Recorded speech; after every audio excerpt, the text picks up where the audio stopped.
Hey guys, today we're back doing another video. Today we are actually going to be doing something a bit new. Today I'm going to be asking the question, are the Five Nights at Freddy's Pops worth it?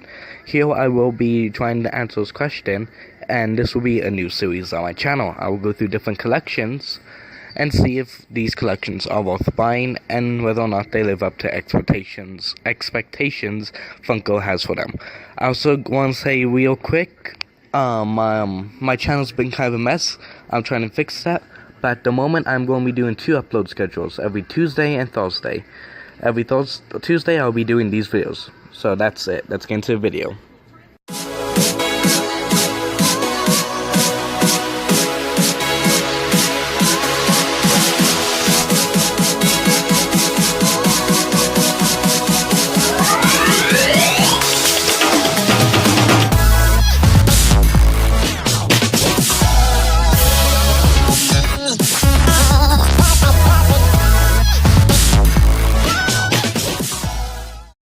Okay, so before we get into this video, I just want to say sorry about if you hear a bird or any other strange noises in the background. But with that said, also another thing, I think I can do a proper video on this collection since I have a majority of the characters and pops. But with that said, let's get into this video. So first of all, we're going to start off with character choices / looks. Something I do want to point out, there is a decent amount of characters.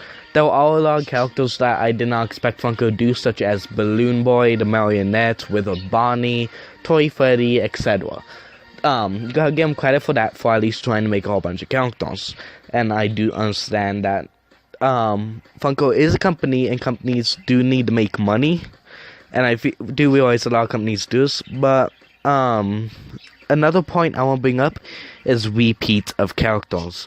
This isn't really a bad thing, but the thing is, I think 2 great examples of this is Golden Freddy and Shadow Freddy. They're simply a Freddy sculpt just repainted and put in a different box and exclusive. Funko does this a lot. This is, I think Shadow Freddy and Golden Freddy are the 2 main points of this, but some other characters do include Jacko Bonnie. What else is there? I'm trying to think on the moment right here. I know Jacko Bonnie for sure. Oh yeah, Duck Springtrap, that's another one. Yeah, there are a lot of characters that Funko do just get a previous sculpt and repaint it. Now I do realize they do this with other collections such as Batman, but that's a little bit understandable. Next of all, I want to say there are a lot of glow-in-the-dark and flocked characters. This isn't always bad. I see why they will make flocked, as a lot of animatronics in real life, if you go to Chuck E. Cheese, will probably kind of have some kind of a fabric material. So it only makes sense that in the game, the animatronics would have a fabric material, as they already do look like they have a fabric material on them in game. So it would make sense why Funko would make flocked characters. They have currently made flocked characters of Freddy, Springtrap, and Funtime Foxy. I think that's it at the moment. So that's not really that many. And then they also make a lot of glow-in-the-darks. Now, these are cool. They're not really game accurate, I don't think, but they do make a lot of glow-in-the-darks. They have some of Foxy, once again, Springtrap. That will be a point there on the video. But, yeah, Foxy, Springtrap, and a few other characters. Not that they're bad, but I do feel like these end up making new pops that get released when there are other potential. 2 great examples I think of this would be the glow-in-the-dark Nightmare Freddy and the glow-in-the-dark Toy Freddy. Yes, they do look great on their own, but I do think that there were a whole bunch of other characters they could have made instead. Next up, paint jobs. I do think Funko does a great job with paint jobs. The paint jobs always look really nice and clean. Some characters do have a kind of shiny effect, and so, mainly with the sister locations, but they look cool. And with the new recent line of the Twisted ones, those ones do have some pretty detailed designs, which I was really impressed by. But something before we move on, I want to point out, overall the paint jobs are great. But anyway, something I do want to point out, I do think Funko's trying to make a whole bunch of new characters at this point, because they did say FNAF is one of the best sellers. More on that later. But I do think they are getting more character designs out there. They have recently released Marionette and Little Bonnie. Those were two characters I have been waiting for to see. Other characters I would like to see is Toy Bonnie and Toy Chica. Don't know if that would happen or not, but I would really hope Funko comes out with those, because those are great figures, and I'm hoping they come out with them. But my basic point is, I do hope Funko comes out with more characters. It's fine for them to do glow-in-the-dark and flocked variants. I just think they need a few new characters and introduce characters I think people want to see. As I always said, characters such as Toy Bonnie, Toy Chica, Withered Foxy, maybe Generation 2 I think it is of Golden Freddy. I think those would be cool. I would also like to see them go back and redo some characters such as Funtime Foxy and Golden Freddy, and make them in their actual pose. Have Golden Freddy slanted over and the actual mangled mangle. But let's continue on to our next point. Alright, next up, how well do they sell? Funko has gone out and said that FNAF is a really good selling point. They are one of the best selling lines in a while, and they are still going. This can be explained why there are so many figures out there, and remakes, and glow-in-the-dark variants, and what have you. This would explain all that, because Funko knows these are great selling figures, so they know a lot of people will want new ones that come out. And this has happened. Well, I have seen so many people, including myself, they get like 3, like it's the same character but different. Springtrap's a great example here, as he has a glow-in-the-dark variant, a flocked variant, a common variant, and then has another variant called Dark Springtrap. That's not even a character in the game. They just did a simple repaint and called it Dark Springtrap. This is a great example of one character being remade over and over again, and people will be willing to buy it. Next up, lots of pre-orders. Yes, I do pre-order pops myself. I actually do quite a decent amount. And I do pre-order every FNAF pop that does come out in the future. And there have been several times where GameStop employees, or this has only actually happened like twice, I think. Yeah, twice. I don't think they're supposed to tell you. But this only happened twice around in my area. They say they do get a pretty good amount of pre-orders for these, and these are quite big sellers for them. Now also when FNAF pops are first dropped, I don't know if it's like this for me. It probably is. It's probably more widely available for everyone else. But within like the next month that they're officially released, I usually have a hard time finding them because a lot of people like picking them up. I don't know if, like I said, I don't know if that's just in my area, but it does seem like they go out quickly.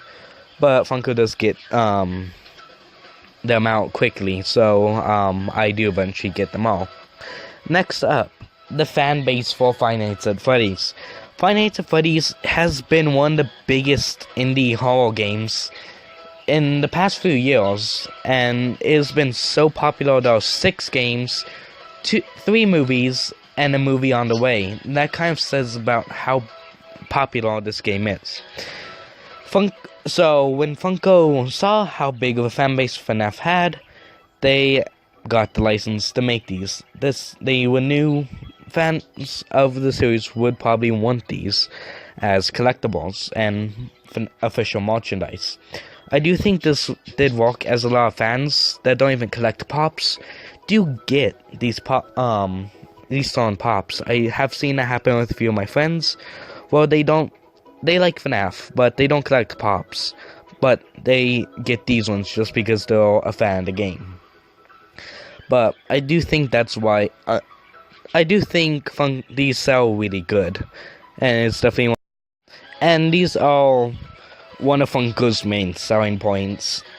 I know they have the main license for FNAF, so they can make a lot of stuff off of this series, and a lot of fans would probably want this. But let's get on to our next point. Now, next up, we're going to be talking about the character accuracy. Now, overall, when I did first hear that Funko were making Finance Face Pops, I was excited. I did think Funko would handle them well.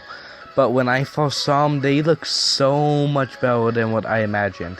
Funko did do a whole bunch of new sculpts for these, as you can imagine, while just keeping that pop look to them. They look like the character and easily make you think of a character outside the box, while still having that pop style, as I just said. I just said myself that twice. But anyway, they do good on these figures. They do excellent. The characters do look really well. Now, 3 characters I do want to say that show how well the Funko does is the Puppet, Balloon Boy, and Withered Bonnie.